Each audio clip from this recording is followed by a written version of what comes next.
We are live. We are live. Ladies and gentlemen, boys and girls, children of all ages, we are live. And this morning on the Huddle, I have a question for you, Huddle community. How much time are you spending your energy and effort building your YouTube channel? Well, the answer to that question is you're putting all the energy and effort it is so that you can grow it and be successful and add value. I know the answer, but the next question is the question we need to talk about. The same energy, the same effort, the same passion. How much time are you spending protecting your channel? That's what we're going to talk about this morning here on the Huddle. So do me a favor, grab yourself a cup of coffee and huddle up because it's time for the Huddle.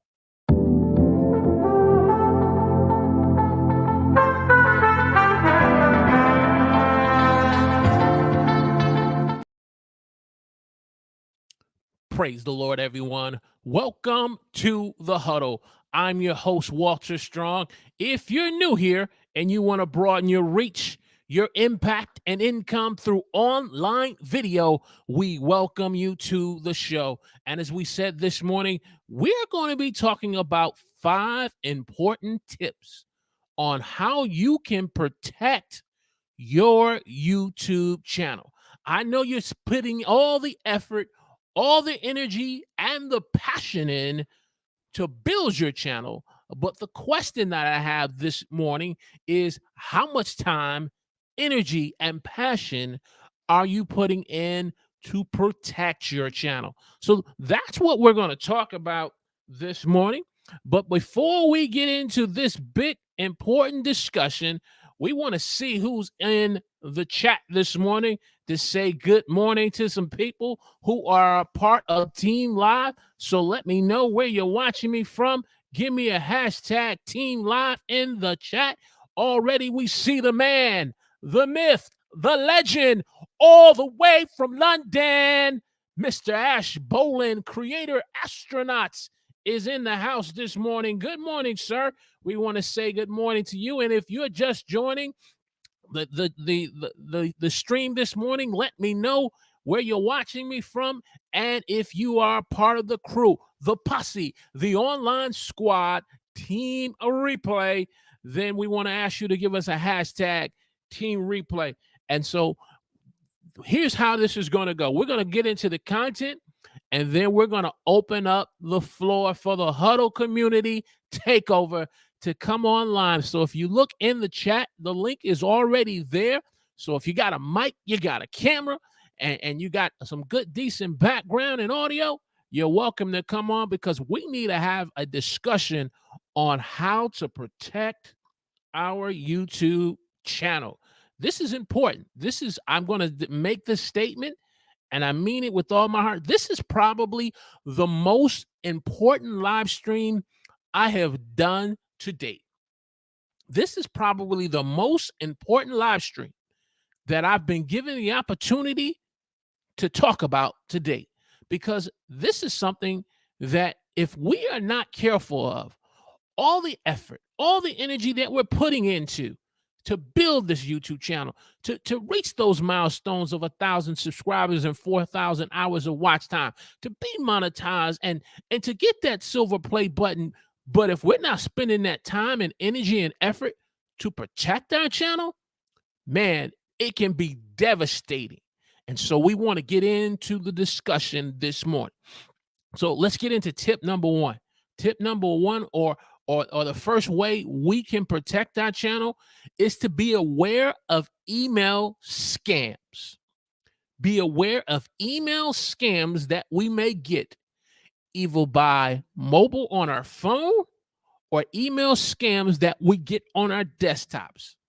Because email scams is probably the one of the top ways that scammers and hackers will try to attempt to scam someone by sending you an email that you may not be familiar with, and if you're not careful to kind of look at some key indicators that this is a potential scam trying to scam you, you can mess around and end up opening up an email and clicking on some unrecognized links that can open the door that could cause you a ton of headaches, not only financially, emotionally, mentally, and can affect you for days and years to come. And so we have to beware of email scams. Now, you say, Walter, you are a YouTube channel that kind of talks about broadening our reach and impact and income through online video. Why are you talking about a topic like this? Well, by day, my profession and over the last decade has been a fraud analyst. I've worked in the fraud industry and risk management for the last decade. I'm the gentleman who you come to when you email or you call when you say your business has been scammed. I worked over 10 years in the merchant service industry, and I can't tell you the many times that I would get phone calls or emails or alerts from merchant service companies or from business owners who had clicked on an, an unrecognized link and received an email, and as a result got themselves scammed and lost access to their merchant service account, and now their credit card payments are being going into an account that's not their own. Let's take it a step further.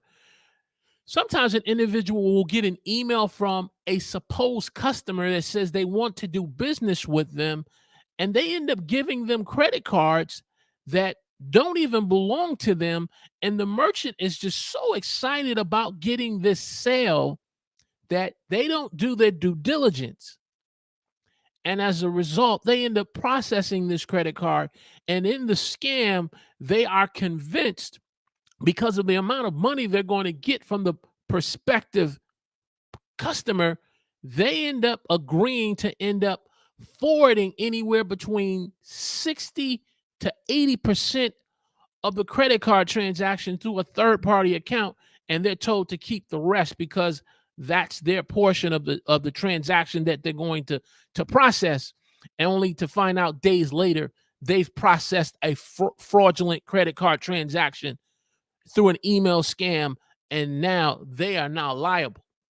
I've seen it in my last decade of working in fraud and risk management. So email scams not only affect people from a business standpoint, it not only affects us personally, but it's even affecting us as YouTubers. And we have to be careful on the type of email scams that may come our way and recognize that this may be an attempt, a potential hacker who's trying to hack into our email and Google account and YouTube channel accounts. One of the things that I made it a practice was I moved my email from my About section page on my YouTube page, because if a hacker ends up grabbing hold of that email, basically they know my address of where I live. And if I don't do my due diligence to protect myself to various things like two-factor authentication, which we'll get into later, if I don't do my diligence, and if I don't pay attention to the type of emails that I am reading and getting and paying attention to, I can open the door where I can mess around and cause my channel to be at risk. And so that's tip number one. You got to be aware of email scams. You got to be aware of email scams. Tip number two, you got to be aware of unrecognized browser plugins. What are browser plugins? Recognized browser plugins are things like TubeBuddy, vidIQ, browser plugins that are certified, YouTube certified, that works in collaboration and partnership with our YouTube channel to help us grow and expand and to be successful on YouTube. But just as there are recognized browser plugins, there are unrecognized browser plugins. And so we have to be careful as content creators, as much as zeal and passion that we have that we want to be on YouTube, we got to be careful of not installing unrecognized browser plugins. What's another type of browser plugin that's recognized? A browser plugin could be like Keywords Anywhere, where you want to do a lot of keyword research. Okay, these are recognized browser plugins, but the unrecognized ones, the ones that you don't have knowledge about, the ones that you don't hear other YouTubers on YouTube are talking about, the ones that are not recognized and not used by the community of content creators, those are the ones you got to stay away from. You know, my parents taught me very young when I was starting to go to school that when I go to school, that never should I talk to a stranger. Don't talk to someone you don't recognize. Don't get into the car with someone who invites you that's not a family member of yours that you recognize. Don't talk to strangers. I think they call it now stranger danger now for most young children. Well, we got to look at unrecognized plugins as danger stranger, because there are unfortunately individuals who have the wrong intentions and motives, who want to try to take down our YouTube channels. And you say, well, but I have a YouTube channel. What's the worth in that? Well, there is something called ransomware, where if an individual gets a hold of your computer, they need to get into some form of way, and maybe the YouTube channel is the way that they feel they can get into, but ultimately get into your laptop, and you may have a lot of critical data and information there and important stuff on there. And then if you lose access to your computer, the person says, okay, we can fix your computer, and you don't recognize that you're talking to the hacker. You're talking to the scammer. And they say, okay, we will help you, but you got to pay us anywhere from $500 to $1,000 to remove this. The simple fact that they are the ones who've already hacked your computer. They're the ones who've already hacked and taken down your YouTube channel. And they're telling you now you got to pay $500 to $1,000. That should be a warning sign to you that you have unfortunately been hacked and scammed. But to allow yourself to not to get there, you got to be aware of, email scams. You got to be aware of unrecognized plugins. And so that's what we're talking about today. All the energy, all the passion, all the effort that you're putting in, the nights, the days, the sweat, the tears, you're looking at the subscribers, you're looking at the views. I looked at my subscribers this morning and I said, oh, I just lost 2 subscribers. I said, okay, maybe you're not a part of the community. You're not the right type of audience. But because that was so important to me, if I don't put that same energy and effort into protecting my channel, it can be just as devastating. So those are the first 2 points. And so when you come on for the Huddle Community Takeover, that's what we're going to be talking about. Before we get into these next 3 tips, let's just go back over to the chat and say good morning to my dear sister, Florence Donald from Equip Institute. Good morning. And oh yeah, my dear auntie Denise Jordan from This and That. Well, thank you for just checking out and spending some time here with us on the Huddle, as the Huddle community just continues to just engage with one another and share with one another.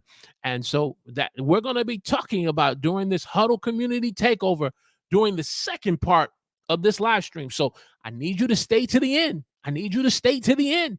If time permits you to be able to stay to the end and be a part of the conversation and add value, hey, stay to the end, because we want to get into this discussion on being able to protect our YouTube channels. So where are we at? We got here, boom. Is that we did browser plugins? Let's go into number 3, unrecognized links. Unrecognized links that unfortunately, then when someone sends you an email, and one of the things I would always kind of pay attention to, if someone sends me an email and they don't have no subject line into it, that's the first red sign for me. You're sending me an email and you don't have nothing in the subject line. I'm like, who are you? Why are you sending me this? In my previous job search, when I was looking for work, recruiters would send me emails and say, "Hey, I got this great job opportunity. I think you would be a great fit." I reached out to one recruiter and he said he was from company A, but then when I got the email, it was a complete different company. And when I did my research, I was like, where's the connection? How do you connect with this company? He kept saying, "Oh, click on this link, click on this link." And he was trying to pressure me into clicking on this link. And I'm like, but your email doesn't even connect with who you say you are over the phone. Yeah, I want to find me work. I want to find some work and I want to find some employment, but you're trying to pressure me into clicking into something that can end up being a Pandora's box of pain and misery. Nah, I'm not that desperate. I'll move on. I'll move on. And so it's little things like that where someone ends up sending you an email that has a bunch of unrecognized links, um, email scams where you'll see a lot of misspelled words and poor grammar in them with these unrecognized links. There's sometimes an individual, if you hover your mouse over the email, you wait a minute, the entire email is a link in itself. And so when you see unrecognized links from an email that you are not really expecting or looking from, that is a warning sign that this could be an individual or individuals who are trying to be able to hack into your Google or Gmail, wherever your email provider is, and they're after something of value, such as your YouTube channel. One good practice is, one, and that I'm definitely looking to get established, is just having a business email address attached to my YouTube channel, but my personal email, it's not attached to it. It's not attached to it. None of my email addresses are attached to my YouTube channel. So you say, well, how can an individual who wants to collaborate with you get in contact with you? Well, first way you can get in contact with me is subscribe to the channel. Click the alert notification button that you'll be alerted when I go live, and you can comment and give me some feedback in the comment section. And if you want to go to the next step, you can reach out to me on LinkedIn. And if I knew you are a legitimate person who wants to be able to engage with me, then we'll do it that way. Until that time, you won't be getting an email from me, because we have to be diligent in protecting our YouTube channel. I know this may not sound as popular because you say, well, it's not getting me views, it's not getting me subscribers. But guess what? It's helping you to keep your channel. Keep that channel that you have over 1,500 in subscribers. Keep that channel that you have over 75 subscribers, because you're trying to get your first 100. It's going to help you keep your channel when you got over 500,000 subscribers, and prevent someone hacking and taking down your channel and making all your videos private, or taking all your videos down, telling you that you have to give them some money. So we want to get into that more and more in the discussion. Tip number 4, two-factor authentication. And if I may add, multi-factor authentication. This is something more and more now that companies are stressing. If you work for a corporate company, they're stressing that, especially in this remote world that we work in and are part of, that when you log in from a remote location, you are going to be utilizing two-factor authentication. Even our social media platforms like LinkedIn, Facebook, Google, YouTube, two-factor authentication or multi-factor authentication is important. Now, should it be the only layer of protection and security? No, it shouldn't. It should be one of many layers of security to help protect your channel, to help protect not only your YouTube channel, but your data. If you bank with banks like Chase or Citibank or Bank of America, and you're banking mobile, they one of the requirements is, if you're going to bank mobile, is you have to utilize two-factor authentication. It shouldn't be the only measure of security. It should be one layer of many forms of security to be able to protect yourself. And so if you are utilizing two-factor authentication for your Google and your Gmail account, your YouTube account, that's one important layer, as well as making sure you are being diligent to be aware of email scams, and not clicking on unrecognized links, and being aware of not installing unrecognized plugins. This becomes just another important layer of security that's going to help you protect your YouTube channel. Let's get down here in the comments section. Let's go back over. See a comment here at the very bottom. So let's start from the bottom and work my way up. It's Sean. Sean channel was taken down over down for a bit, and they eventually got it back. Yes, and Auntie, this was what kind of motivated me. I didn't want to personally connect this live stream to him, out of respect and out of privacy for what he was going through, even though he did make it public to the YouTube community. But it motivated me to say, hey, look, I have a responsibility, as a content creator, who provides content to encourage other live streamers and content creators like ourselves, to say, hey, look, call it a public service announcement, or just call it just looking out for one another, to say, hey, look, if we saw someone like Sean Cannell and Think Media's channel being taken down and held hostage for a period of time, look at how the impact of how it may have affected him monetarily, as well as the time and effort and energy emotionally. But it also made me think, Auntie, in terms of the connections that he also has within the YouTube and Google community, in the online community. And if we are not diligent, if we end up opening ourselves up to that same type of attack, we may not have those same types of connections where we can end up being able to connect with people on YouTube, and may not be as fortunate to be able to get our channels back as he was. And so I said, hey, I need to make a live stream about this. We're going to turn this into some live stream shorts, And but great point, Auntie. Great point. I am doing well.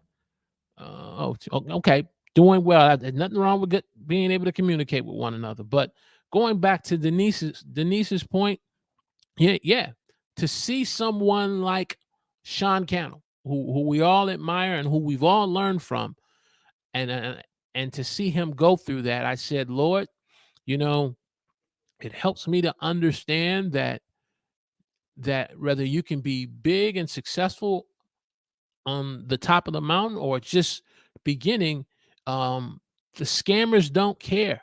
They're the villain. And I think one of the things that he had shared was through what they call session.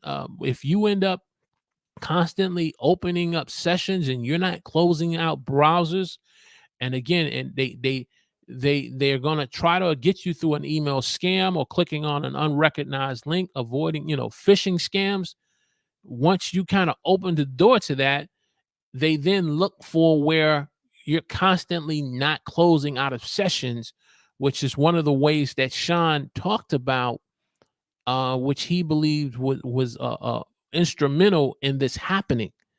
And so, it serves as a wake-up call for not only us, but the YouTube community. Yes, he was open about it, and he plans to talk more about it, on how to be safe. Definitely. This is a time, the time we have to kind of, encourage one another, because, just out of just interest, in the chat, how many scam calls do you get on your phone a day? 3, 5? Just give me a number in the chat. How many scam calls do you get a day on your phone? Would really love to know that. Really love to know that. As I'm waiting for the chat to kind of fill up with the answers, Florence says phishing and social spoofing is definitely huge, for hackers, to able to for hacking to account. Definitely, you know, like I said, if you work for a company, as soon as you start working for that company, you start taking all different types of training. Well, one of the trainings that you start doing is on cybersecurity and avoiding social scams and social engineering and phishing. They do it. And so if the employer, the corporate America, understands this principle and understands these dangers, we have to be just as vigilant. Um, Ash says he's all the way from London, and he said he's getting on average 3 to 5 a day, which sounds about right. Florence says 3 or 5 a day. Sounds about right for me as well. You know, um, house phone. Oh yeah, if it's the house phone, you're easily getting over 12, 10 to 12 scam calls, calls you don't recognize. You know, it's crazy. Here in Long Island, New York, where I live in Suffolk County, the Suffolk County government fell victim to a ransomware scam where they took down their entire governmental system here in Suffolk County. And as a result, they end up holding their computers and their information hostage for an extended period of time, basically saying, if you don't pay us X amount of dollars, we won't release this data and this information. Well, the government never agreed to do it. And I was in one report I heard was that they end up spending millions of dollars redoing their data and cybersecurity, computer information, because they didn't want to pay the ransom. So they end up paying twice as much to fix the problem instead of doing the ransom. Well, you say, well, they did the right thing, but here is the after effects that I'm seeing just in my corporate world of work that I do. I work in the financial industry institution. So I'm the individual who opens up a lot of new accounts for people. And I started to see a wave of fraud accounts being submitted. And I began to talk with other individuals in my department, and we end up coming to understanding part of the reason why we're getting this fraud wave, it was because of the scam and hack that happened in Suffolk County, Long Island, New York. So all these people's data, names, addresses, information, social security numbers have now been compromised, and people are attempting to opening up bank accounts, loans, credit cards, and all types of other things. The scammers, the hackers, they're trying to be able to hack into whatever they can hack into so that they can get this information and then use it for nefarious reasons and purposes. And YouTube, when you look at how YouTube galvanizes and gets many thousands of viewers to come watch your content, to then say, hey, I want to contribute to your monetarily to a buy me a coffee or a super chat. That credit card goes into it and they take down your channel. Look at all that data and that information that they're truly after. So we have to do our due diligence. let's get over to our next point, and then again, we have the link in the chat. And if I have to put it in again, let me know. But we want to open up a time for the Huddle community to come on and to join us. So, two-factor authentication is important. Our last point is you got to be aware of sponsorship scams.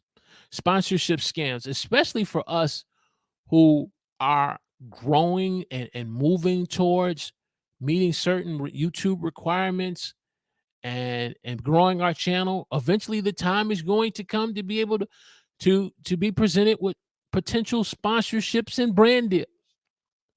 And so we have to do our due diligence in the process as we are growing our channel to be aware of potential sponsorship scams, fake sponsors who unfortunately they want to be able to get a hold of our YouTube channel and to use it for purposes that will only bring us harm and pain and misery if we're not careful and we fall victim to it. And so these are the 5 points that I wanted to talk about this morning, and encourage you to be aware of email scams, to be aware of unrecognized plugins, to be aware to be aware of not clicking on unrecognized links and using two-factor authentication, and most importantly, being aware of sponsorship scams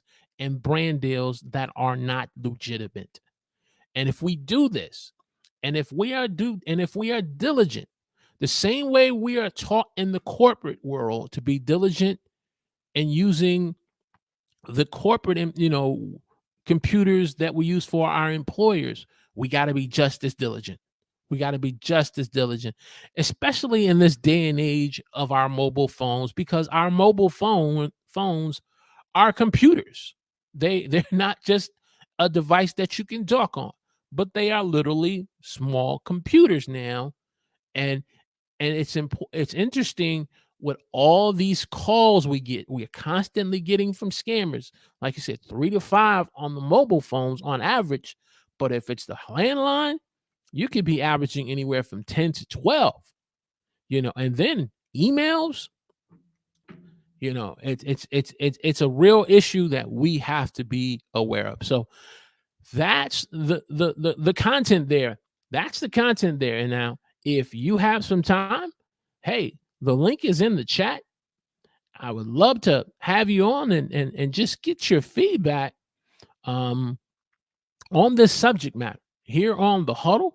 And so we'd love to have you come on. As we're waiting, let me know what has been your win for the week.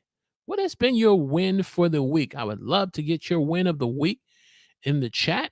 My win of the week has been this week. I'm just grateful that I made it through this week. I made it through this week, and I had a day where I had to really reflect on the importance of just learning to be grateful, being grateful for the things that I have in my life, being grateful for family, being grateful for the Huddle community, being grateful for my relationship with God, and being grateful for the things that are happening in my life now. Because when I look back at where I was a year ago, looking for work and just coming out of this pandemic, things were a lot different from me, and so I'm just grateful that you know my win of the week was just learning to just be grateful. So we have some people in the chat, so let's get them on. No, I'm sorry, in here in the green room. So let's get them on.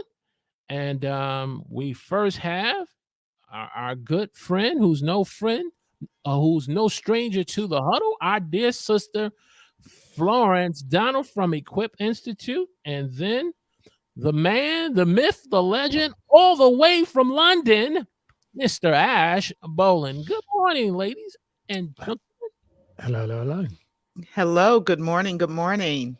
Good morning. Glad you guys could both join me and kind of have a discussion on this topic. So, who would like to go first? I'm going to let Mr. Ash go first. Oh, am I going? I'm just making sure my audio is all right. I can't. Does it sound okay? Yeah. Yeah, you're good. You're good, sir. Just messing about with settings, and I'm like, oh yeah, mate, this is a great topic. I think it's a really it's not a very like, what's the word, like an interesting one in regards to what people want to see, but it's what they need to know. I think this is really, really cool. My wife, we had this experience where my wife's Instagram got hacked. Gosh, it's got to be about a year ago, I'd say. And you couldn't get it back. And that was it was very like one of these lessons with this. So it got hacked by a link. Someone who hacked someone else, like a hacking chain of some sort. And and she had been building that very new creator. She is a content creator like us as well. And she, new creator, she'd built it up from like 0. I think it had got to about 900 followers on Instagram. So she was really happy with it, worked really hard. And then it was gone. And it was gone. Like there was no way of getting it back. So that was a real wake-up call for me, because I didn't have any. It was a 2-factor authentication. I had nothing. And what scared me, I had nothing on it. I hadn't thought about it. People don't think about it. And then what was quite scary was she was fine, and she restarted the channel. Her another channel that's done well. But it was crazy, because I looked at mine and thought, if that was me, my business is all done through that stuff. And I didn't have any of those software, though I do now, but I didn't have any of that on. Like that would have been my livelihood, like gone. And if you're not someone like Sean, who knows what strings to pull, the little channels and especially anything that's through Meta like Facebook and Instagram, you don't get them back. So I actually love this, because I think this is a really important thing that no one talks about. So I have it firsthand experience, mate. It's brilliant. Definitely. It's not brilliant. It's rubbish. Definitely. Florence, your feedback and your thoughts on this. It is a super important topic. Individuals, we often think of what's convenience. Computer security is inconvenient. And there is a line between being secure and being annoyed because of the security. Most people want what's convenient. And those steps that you outlined, 2-factor authentication, being aware of what you're seeing in email, paying attention, logging out of systems, are all measures, like you said, to help protect you. And it is inconvenient, but it's a reality of where we are today in society. And it doesn't matter where you live, what country you're in, what state you're in, what city you're in. Individuals as well as companies are not excluded from being taken over, being hacked, being destroyed. And I don't know how many of you may remember several years ago, there was a movie about identity theft that came out. And you think about it, it's the same way. Someone's literally taking who you are for their own purposes. And now you've got to prove you are who you are, and they're not you. Right. Yeah. Right. It was a comedy film, isn't there? I've seen that. It was a film, and one that I saw where someone took the identity in it, and yeah, it's quite funny, but it is scary how real it can be. It is very real. And I've not had the experience of one of my online accounts being I want to make sure, being hacked, but I have had the experience of some other things happening, and it is, in some ways, I'm still recovering from some of it. And so it's real, and it wasn't that I was being unsafe. I log out of browsers. I use 2-factor authentication. I use separate email accounts for just about everything. Like my personal email is one thing, my business is something else. I've even got a separate email account that's just for newsletters. That's the only thing that goes there, so they don't get mixed in. And I log out of everything. But that doesn't mean that something can't happen. And I use a password managing tool. So I don't reuse the same password, and most of them I don't know what they are. I just use these crazy long passwords from the password manager tool. But that still doesn't, it's not 100% foolproof. There's always a risk there. Right. Right. Let me see. I think this is Denise. So let's see what happened here. Hold on a minute. No, I thought that was her. Okay. But you're so right. Have multi-layer forms of protection. Protect your data, your banking information, multi-layers of protection when you are doing something where you're gathering emails. You have a website and you know, like you said, having a business, and to see that and not to have those things, to me, it's almost like the equivalent of leaving your back door open every night and saying, hey, Mr. Scammer, hey, Mr. Hacker, hey, Mr. Intruder, I'm yours for the taking. Absolutely. It really is. And I think, as you said, it just isn't, we just don't think about it. We just don't think. I notice it with my parents, they get it all the time. The emails are the ones, the links are the things that people need to be more aware, like not more, but be aware of. It's this links from direct messages is the stuff that catches people out. And from people, like I now won't send, like, even any of you anyone sends me a link and I'll say, oh, what is it? And then I'll get them to explain it. And then I go, what, I will have a conversation. And if I suspect, a lot of the time, I did it with one of my friends who went to college with, and he was sending me a link for something, and it was obvious, obviously not him, but it didn't sound like it was him. And so I was like, oh, so just a quick one, like, how did we meet? And he go, oh, you know how we met. And I was like, yeah, I know how we met. How do you know how we met? And I'll ask things like that sometimes, because that my wife's one, when that got hacked, when they hacked that, her niece got hacked, her brother got hacked, like because they're sending messages from her account then going, hi. And the problem is, like, you send the message out to everybody on like the group WhatsApps or whatever, but the reality is people don't think if it comes from a trusted source, they just click it, and then it just spreads to more and more and more. And it's quite a it's around us all the time, and no one, and I'm super vigilant of it now because it really is really dangerous. Okay, I thought this was Denise. Is this you? Yes, it is me. Oh, okay. I looked. I said, I'm going to bring her on. Where's the picture? Hi, Auntie. Hello, I'm not sure. We don't have a picture. Oh, okay, there we go. There it is. I couldn't figure. I'm like, well, where's the picture? But sorry about that. Good morning. Thank you for being a part of the community takeover, and good morning. Good morning. This has been such a great topic, and one that I was really interested in, especially after Sean shared his issue. And funny thing is, I had looked at a couple of those videos, and I saw this weird name, and I'm like, well, what is that? It didn't click with me what that was. So I think the lesson in that for all of us is that when we see something like that, maybe we also need to send a message to our peer or our friend. But I figured, gosh, if it can happen to him, I'm like, what about my poor little channel? So I'm not sure if I'm doing everything that I need to do. So I was really interested to hear what you had to share today.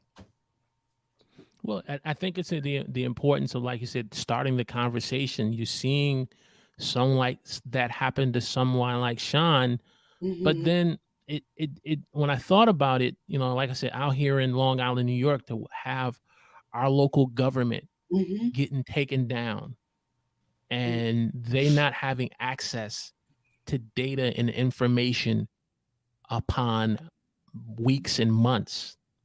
And they never paid the ransom, and they just rebuilt their system, but it was reported that they ended up having to spend billions of dollars to rebuild their system so that they can move forward. There certain departments within the Suffolk County, Long Island area are just using pen and pad right now. They're just using pen and pad. They can't use their computer. And so when I heard about Sean and what he went through, I said, okay, that's the equivalent of what happened here. And then when you hear about like companies like Bank of America or Wells Fargo or a large corporation, Target out here, Target, they end up being hacked and scammed into through their credit card data information. So Sean will almost be the equivalent of like a large size corporation now. Mm-hmm. Well, it's really scary to hear that has happened, because you think about, like on YouTube, we put a lot of faith in the community that we build. And so we kind of get to know those people that are coming to visit us each week. And I don't know about you guys, but I'm not thinking about someone is going to try to hack into my channel. I'm like, what's so special about it that somebody else would want to hack in and create havoc? But it is like Ash said, that his wife had gotten 900 subscribers on her Instagram, which is great. And then to have it taken away, it's like something that you worked on to build and now it's gone. So it's made me think about one of the things that as creators we should all have is an external hard drive where we have a copy of all the files that we upload to YouTube. So if something should happen and our channel disappears, we can rebuild. Yeah, that's great.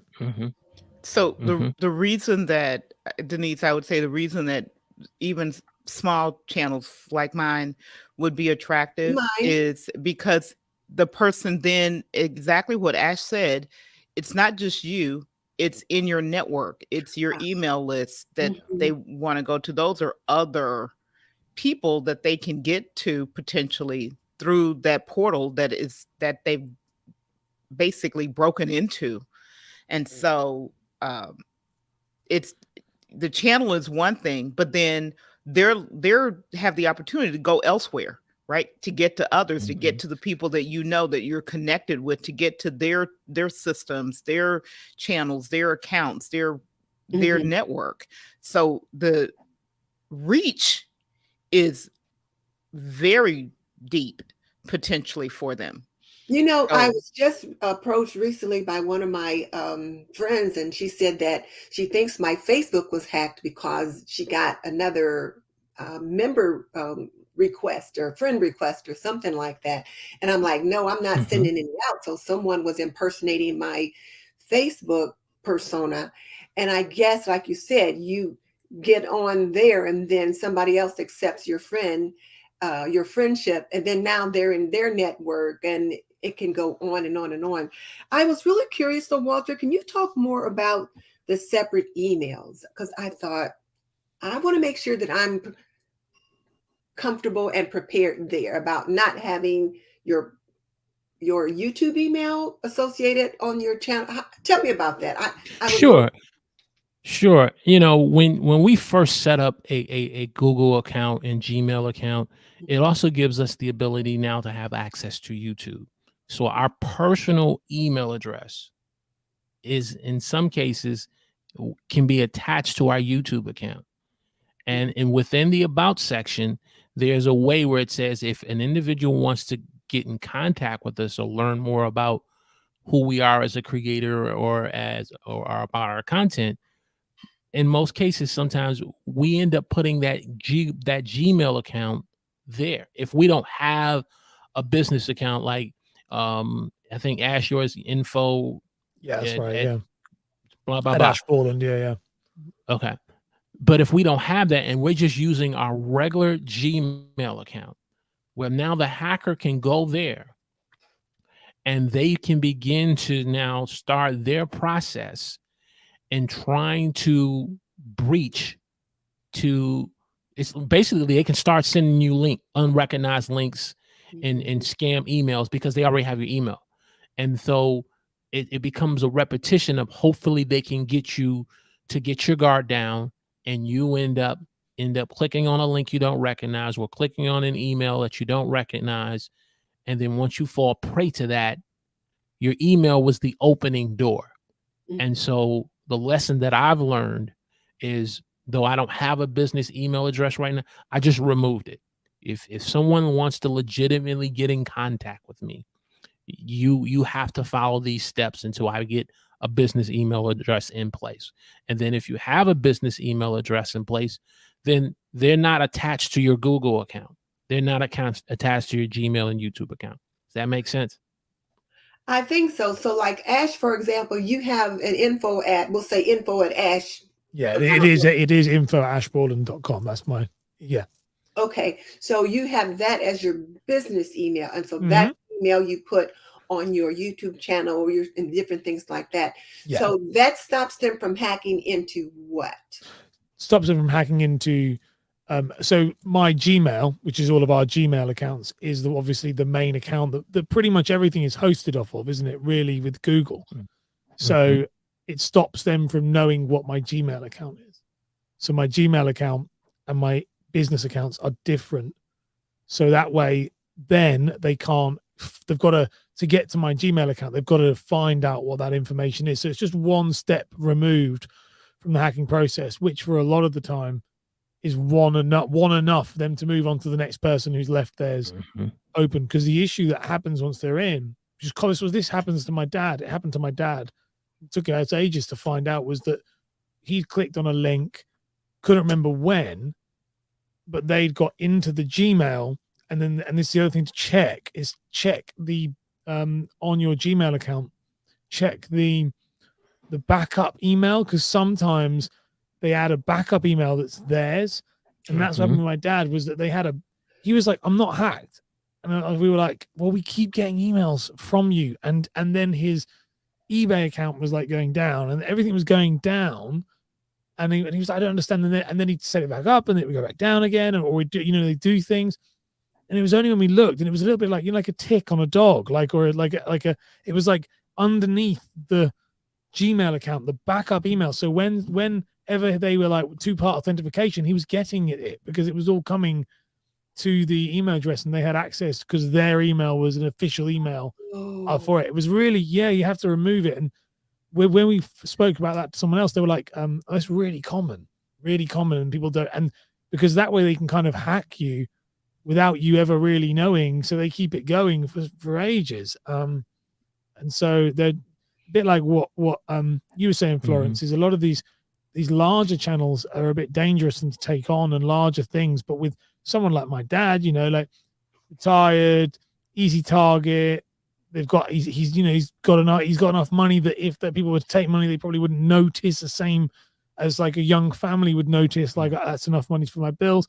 So they don't, well, they want to, those are the more of the targets than like Sean. Like they probably messed up going after Sean. That's probably a big mistake because they've gone after someone a bit probably too public, not realized. But yeah, it's little things that you think are really little things.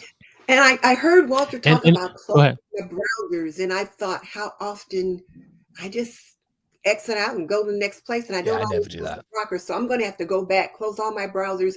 And should I also clear the cache in my history? I don't know. Definitely. I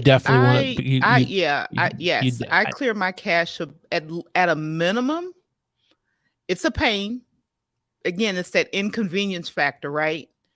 But I clear my cache at a minimum every 60 days on every computer. Now, the industry that I work in, we're super sensitive about this stuff. And then I've seen enough that I know better.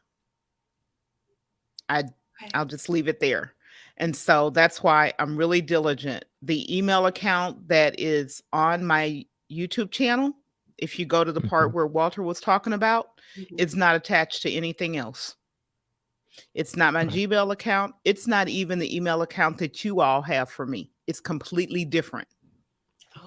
I have a completely different email account that is solely used for newsletters. Okay. So now then the next thought is this. So now we understand the problem. So we need to like take our email account off, get a different one, that kind of thing. But what about all the videos from 3 or 4 years ago that information is already there? Will that, like if I change it today, will it be retroactive or will it still have that old information on those old videos? Well, your email, Denise, is going to be primarily found on your about page, your about section of who you are. So the videos themselves, they are fine.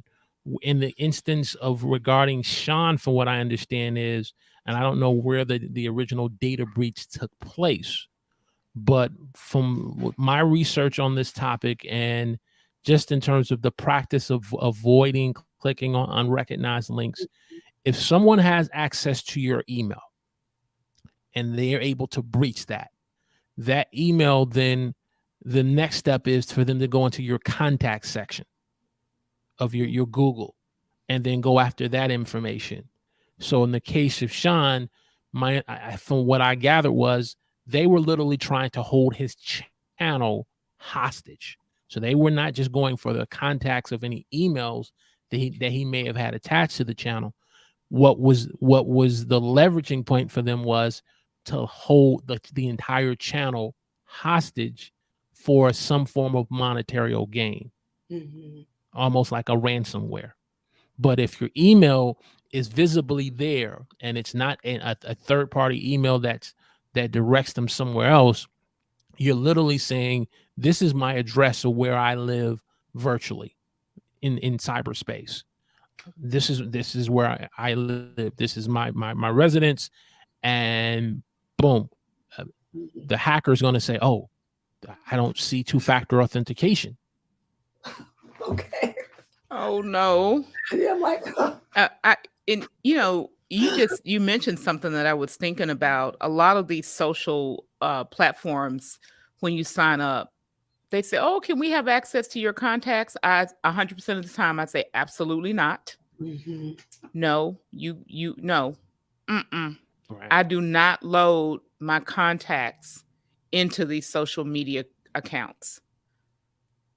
And in fact, my contact list that I use every day, it's not even loaded into Gmail. It's in a completely different system. And I have my Google account set up that don't save the name when I communicate. I will put them in myself if I want it there. So those are some little things that we don't often think about. But I'm like, nope. I don't need that level of convenience. You don't need my contacts. I'll put them in myself. I can do something like a Keyboard Maestro snippet or a text expander snippet or some other way to make it easy and quick for me to get that data loaded, but I'm not going to let you do it for me.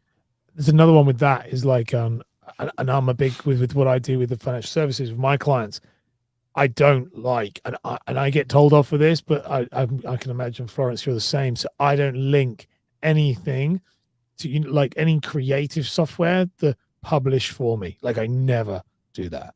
So like the script, I was editing on the script today and it's like the script click. It's different for StreamYard because its entire thing is that is it. So you're buying it for that. But like a lot of these softwares, these video editing apps, these video editing software on your computer, one of their features is, you can publish direct to YouTube or you can publish direct to Facebook.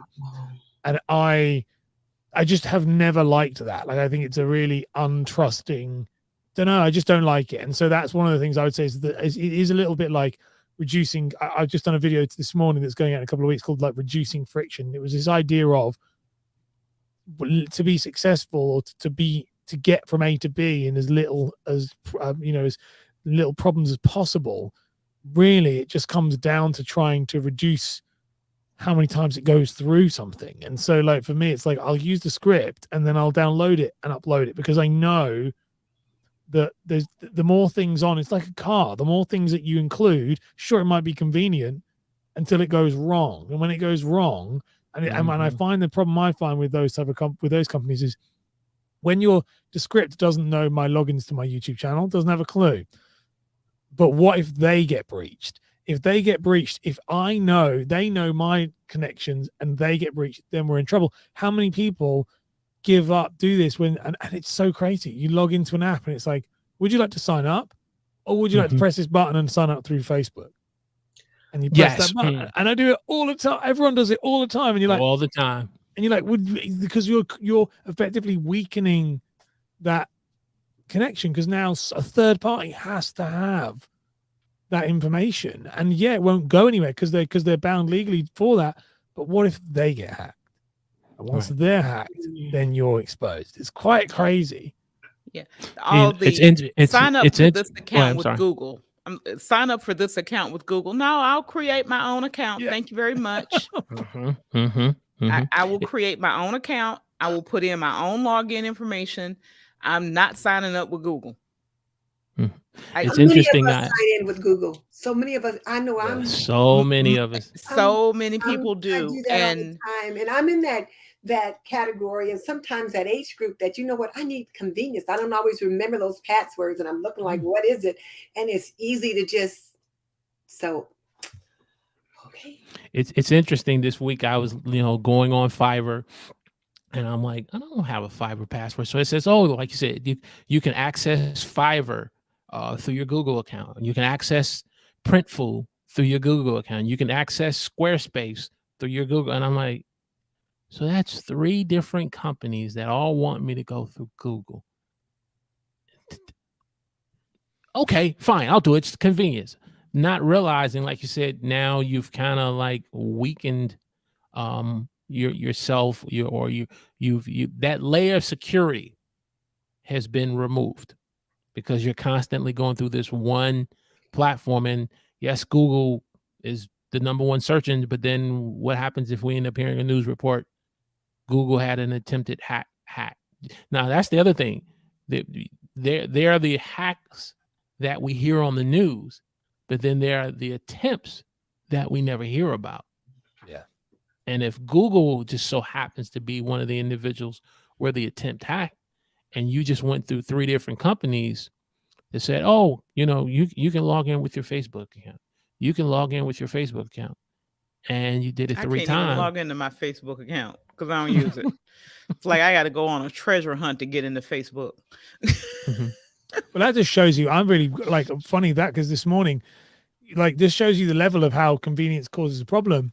It's connected, but it's not the same thing. But it just shows you how reliant we can get on it.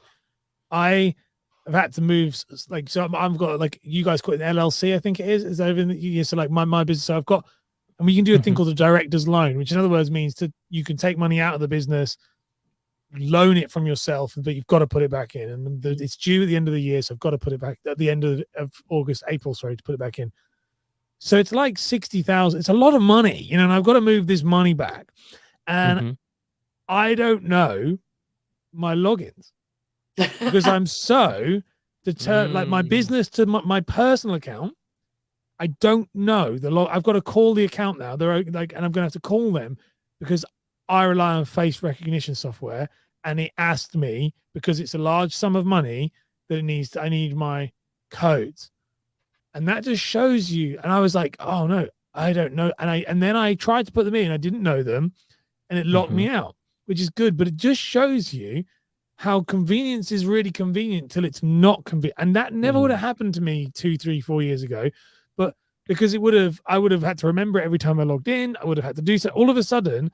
And luckily I did it, but I couldn't. I said to my wife, I was like, this is mad. I don't know the details to our money. I actually don't know it because that's mad that should even be that way.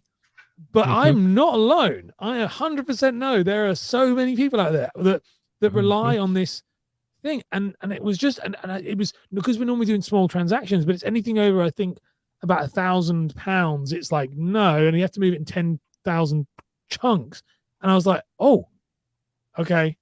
And it's not my money. It's not my money. It's the business's money. So it's not, but it is one of those where you realize straight away how reliant are we. The convenience thing is really causing us a problem, because then I'm going to have to call them up and go, I don't know this. I'm going to get all the data out. It's going to be crazy. And it's mad. How much do we give up for convenience? Probably way more than we realize. Right. Definitely. I bet you see loads of those, Walter. Oh yeah, definitely. There's loads of people. It is. And it's just, more and more in the age, the scammers, there's just the different ways that they're going at different, from a corporate level to an individual level to now online through YouTube. We have to be vigilant to kind of protect ourselves. For seniors like Denise, you talked about, like yourself.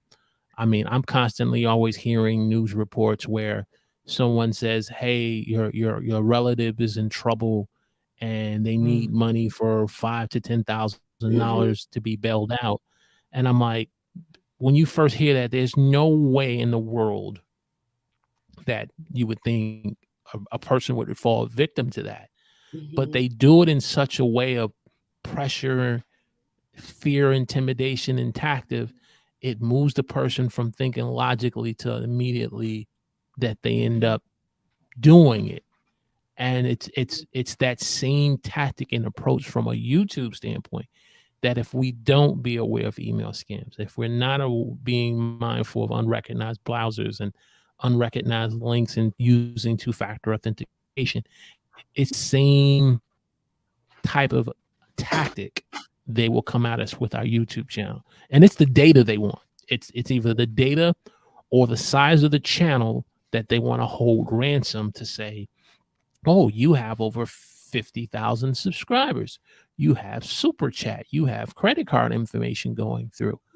Oh, okay. Well, let's chip away at this wall of security to eventually, when they get you, then they're like, wait a minute, I can't get into this, and I can't. And then, oh, we can help you. We just need X amount of money from you. Same tactic.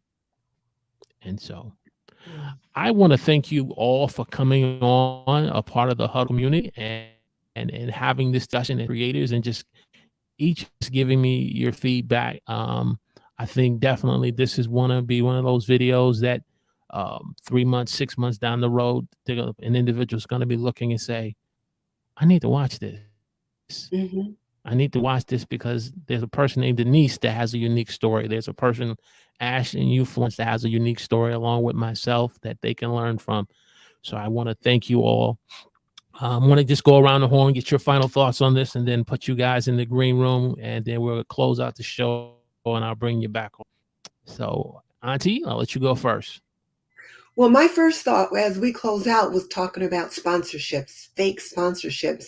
And there's a lot of those going around. And then new creators are prey to those because, of course, we all want to get sponsored, and it kind of feeds our ego. So that's something I think that people really want to be aware of and cautious about. All right. And where can they, if they want to learn more about your great channel, give me your YouTube channel, and where can they connect with you at? I'm at This and That with Denise Jordan on YouTube. So please check me out. I'm the Apron Diva, and I teach homemaking. So anything related to cooking, cleaning, crafting, gardening, all those things you need to make and keep a home. All right. Perfect. All right. Florence. Yes. Your final thoughts, and where can individuals find you?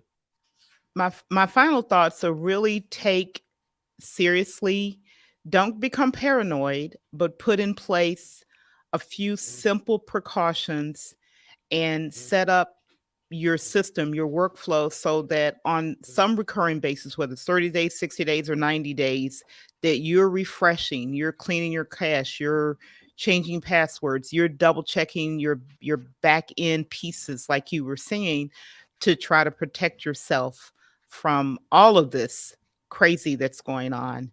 And just be diligent, but don't stop living. Okay, there you go. And where can they find you and learn more about your productivity training courses? You can find me on YouTube at Equip Institute, and I'm live every Friday at 6:30 p.m. Eastern Time, US, and would love to have you come by and share your thoughts and just get in conversation. Join in. Would love it. Oh, all right, great. Let me just put you in the green room. And all the way from London, your final thoughts, sir? Yeah, it's brilliant. I think just echoing, for my final thoughts, anyone who's interested, who's worried about this stuff, go through the video again and watch your 5 things and implement them. That's would be mine. I think that if you implement those 5 tips that you said, then they'll be pretty good. So I don't think there's much else. I think you've just given such a good kind of foundation there. That'd be my takeaway. Yeah, gone. No, I'm sorry. And if they wanted to want to reach for the stars and be the best type of creator that they feel they need to be, where can they find you at? Yeah, best place to find me is on YouTube, which is at Creative Astronauts, and it's all just about how to become to build a creative business, or how I am building a business as a content creator, and just sharing everything that I do, and hopefully you can learn from the mistakes I've made along the way. All right, perfect. Let me just put you in the green room. So there we have it. Did I bring? I think you brought 2 of us in as opposed to kick us both out. Let's try to do this. Okay, boom, and then boom. There we go. There you have it, ladies and gentlemen. A very important topic that we all need to have. We've shared our successes, but we've also shared with you some things that we are guilty of, and I dare say you may be guilty of yourself. And so I want you in the comment section to just give me one important tip that you will move forward on, that you will improve on to protect your layer of security. Have you been constantly logging into things using Google, constantly logging into things with Facebook, instead of just creating your own separate login and passwords? Let me know in the comment section and how you're going to improve this situation, so that way you don't fall victim to a scammer or hack attack. And so we're definitely going to revisit this conversation.